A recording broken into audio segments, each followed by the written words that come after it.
Hello everyone, this is Tanya here from EduTV, and today we are at the prestigious Janki Devi Memorial College. With me is the principal of the college, Professor Swati Pal. Hello ma'am, welcome to the program. Thank you. Hello.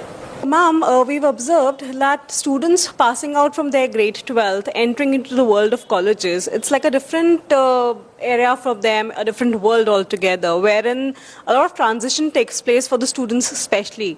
So at your level, you've seen transition at both the levels, when students enter into colleges from a structured environment at schools, and also when they pass out from the college, a few of them enter into higher education, a few of them also go into corporate world altogether.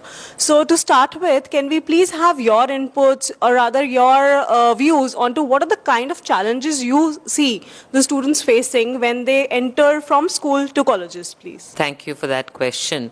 Well, you actually put the answer in your own question. It's a fact that too much of anything is never a good thing, honestly. We don't know how to deal with it. I don't think we are trained to deal with too much freedom, for example. So you use the word a structured environment in schools, and that is what makes all the difference. What happens at school is that there is control over the life of the student.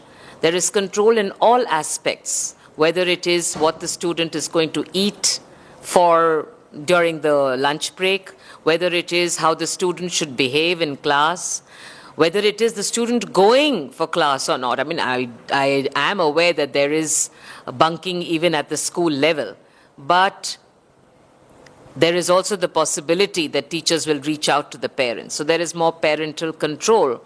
Parents are also always nervous and worried about their students, about their children going to school. So they are more alert about any kind of signs that might display something that is deviant, right?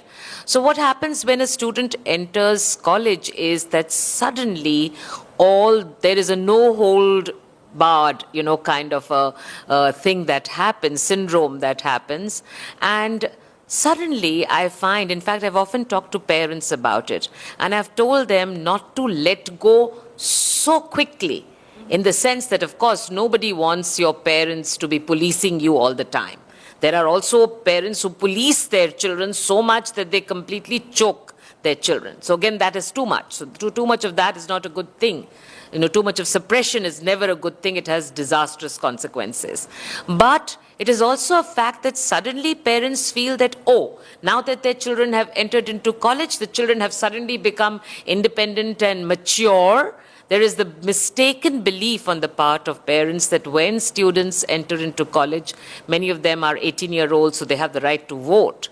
But having the right to vote isn't necessarily a yardstick for maturity. So what happens is that this freedom, or this unstructured environment, and the fact that the choices that we make, this whole question of choices that a student makes when she or he enters into college is the difficult part, because the tendency in most cases is to succumb to peer pressure. So when you join a college, you have so many different permutations and combinations in the kind of courses that you take. So you may not have a fixed class of friends that you may, but you may not also. So the desire to make friends also ensures that you succumb to peer pressure. If somebody says, come, let's bunk a class, let's go here, let's go there, you tend to fall prey to that more easily than you might in school, because in school you're a little nervous, you're a little afraid. In college, by and large, teachers will tick you off. There are certain rules, but then, the rules are often stretched. People are very kind. In educational institutions, people are kind, and they kind of keep stretching the rules quite a bit. And students are very quick to gather that knowledge, the fact that, yes, the rules can be stretched. So that kind of freedom leads to, I think, a lot of giddiness in most instances, and that is the most challenging thing. The other thing that I find very challenging is that you see in a school, again, everybody is in the same school uniform.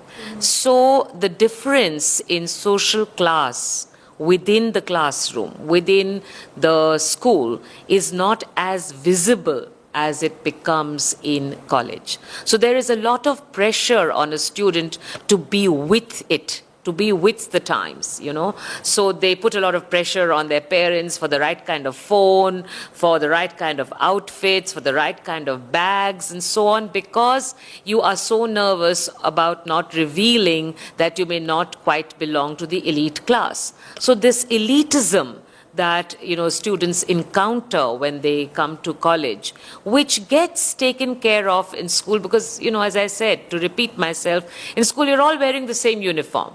You know, and a lot of schools have specific rules about the kind of bags that you can bring, you know, about the kind of stationery you can bring, about the fact that, okay, you can't grow your hair beyond a certain point, you can't wear earrings, you can't put nail polish, you can't put makeup, and so on. A lot of schools do have specific rules about it, but not so in college. So that actually leads to a lot of pressure for many of the students. So these are just some of the many challenges that the students face.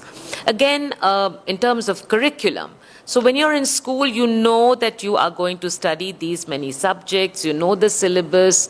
Okay, there are changes that happen, but by and large, there is a well-established trajectory that you are following.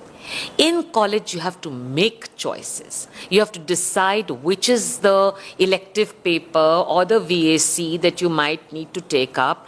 And sometimes you are not informed enough. You do not make the right choices.